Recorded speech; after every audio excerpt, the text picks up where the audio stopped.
Hello, my name is Karen Coughlin and I work as an EU Project Officer with the Southern Regional Assembly here in Ireland. I'm responsible for managing European projects the Southern Regional Assembly are partners on.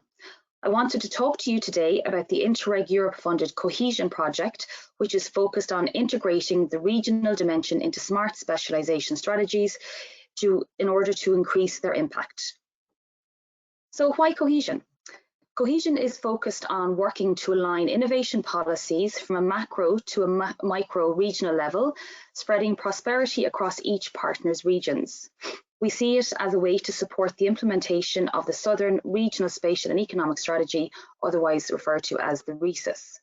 We wanted to try to identify key enablers for a regional approach to smart specialisation, focus the region on recognising and building on its smart priorities, and to try and facilitate, to promote and encourage a better coordination between innovative support services at regional and local level and the regional structures.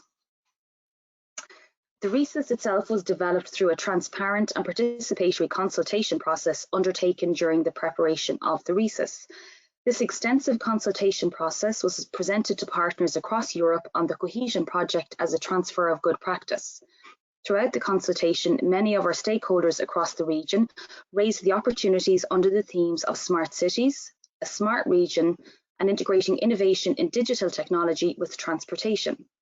Support for our region's increasing specialisation in research and innovation in the autonomous vehicle and smart mobility sectors was raised and strengthened with the specific example of the Future Mobility Campus Ireland, which is located in the Midwest of our region, leading on a global stage. Our objectives were further strengthened through the process for smart transportation and e-mobility, sustainable mobility targets, mobility as a service transport solution, and electric vehicle infrastructure. These themes of innovation in sustainable mobility are very relevant to the current work of Cohesion in the development of frameworks for a smart region and a regional approach to smart specialisation. From listening to the stakeholders and reviewing good practices from other projects, from other partners, the Southern Regional Assembly are now focusing on two key pieces of work to help advance the objectives of the RESIS. The first being the development of a framework or toolkit to support a regional approach for smart specialisation strategy in the Southern region, and the second being a smart region definition and framework to facilitate smart cities driving a smart region. The overarching concept of smart is aimed at stimulating the best from each region and city, and we see a smart region as being a key enabler in a regional approach to smart specialisation. One can't happen without the other. To date, there is no clear definition of what a smart region looks like, and it is very dependent on the particulars of the region and those living within it.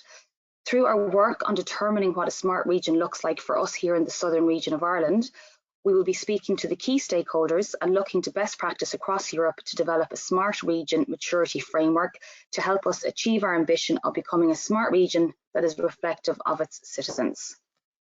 So we hear the phrase smart thrown around an awful lot, but what does smart actually mean? So a smart city or region cannot just be defined by solving urban or rural problems through technology. The term smart includes technology as an enabler. However, a smart city or region is not limited to just technological solutions. A smart city, and by extension a smart region, is about citizen-centric approaches to create and implement an ecosystem of smart solutions that creates added value and transforms into collective good. It is about the willingness to enhance capacity by considering local wisdom and listening to where technology can be integrated into everyday living to facilitate or enable a better quality of life. Being smart is more about intelligent methodology and proper implementation of beneficial and effective solutions than purely about the technology itself. To be successful, it is paramount to take the needs of all actors into account, especially those of the citizens. So what do we see as the benefits of a smart region? Firstly, we get more effective data-driven decision-making. We get enhanced citizen and government engagement, results in safer communities, reduced environmental footprint, improved transportation, increased digital equity, new economic development opportunities, efficient public utilities, improved infrastructure, and increased workforce engagement. However, ultimately, creating happiness is really the final result of the Smart Region agenda. So why do we need a smart region? We want to respond to increasing trends for connectivity and opportunities that would present for aligning policy with funding or resource opportunities in order to enhance competitiveness in the region. We want to push the boundaries for promoting innovation and creativity and encourage greater partnership both inside and outside the region. We want to ensure the relevant stakeholders across this region respond to the specific demands for digital inclusion, and these could include transport, public services, health, education, local government and industry where applicable. We want to narrow that gap between urban and rural in terms of access to services and infrastructure. And ultimately, we want to support the region's ambition of becoming the most creative and innovative, greenest and livable regions in Europe. However, it's becoming clear that digital doesn't just stop at the city limits. Many digital innovations only actually make sense when they're scaled well beyond the city limits. For example, preparing for the futures for smart mobility and automated vehicles requires the joint creation of standards, joint regulations and joint experimentation. New road-to-vehicle communications will only mature if they are facilitated to scale, and only if they scale can they evolve to become standards. And without standards, we are unlikely to achieve automated mobility at reasonable scale. In short, smart cities are rendered immobile if mobility isn't addressed on a regional level.